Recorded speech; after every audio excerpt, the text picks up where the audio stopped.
Akkuyi gumsa jiraachuun mana kee mooraa kee keessa omtuu namaan tokko achiifas deemanii boqonnaa argatu fayyadamanii waaqayyo mana kee jiraachuun attam gaariidha attam gaariidha inni fuula namaaf galgala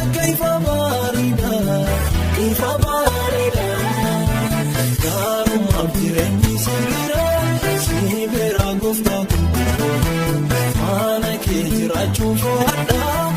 iddoo biraarra guyyaa tokko gaarummaaf jireenyi sibiira gooftaatu mana kee jiraachuun fo'adha iddoo biraarra guyyaa tokko.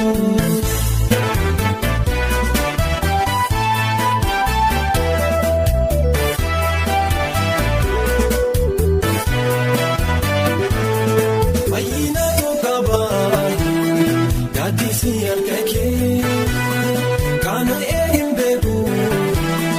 kan dhufee gara kee akka fagaariitti namas ni gorfata kanaaf gaddi jiru mana kee yaa gooftaa waaqayyo mana kee jiraachuun attam gaariidha attam gaariidha inni fuula namaaf galgala ifa bareeda gaarummaaf jireenyi sibiira gooftaatu mana kee jiraachuun fo'adha iddoo biraarra guyyaa tokko gaarummaaf jireenyi sibiira gooftaatu mana kee jiraachuun fo'adha iddoo biraarra guyyaa tokko.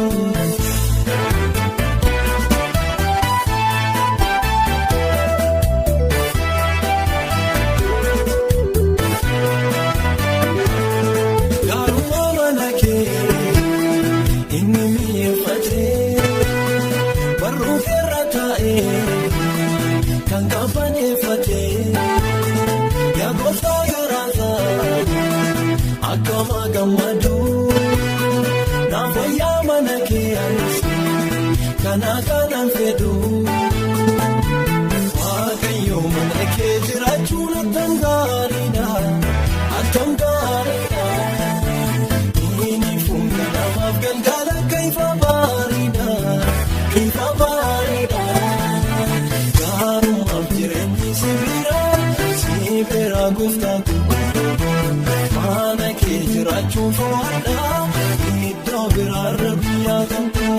gaarummaaf jireenyi sibiira gooftaatu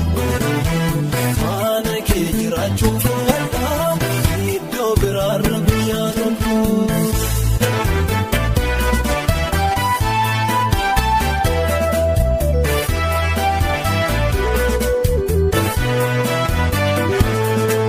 Darbu keedanii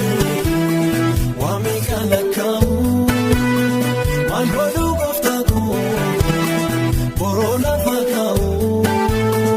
mana keenaaf wayyaa bara hundumaa wanta biraa miti malu filannoon gochumaa waaqayyo mana kee jiraachuun attam gaariidha attam gaariidha. Inni fuula namaaf galgala ifa bareeda gaarummaaf jireenyi sibiira gooftaatu mana kee jiraachuun fo'adha iddoo biraarra.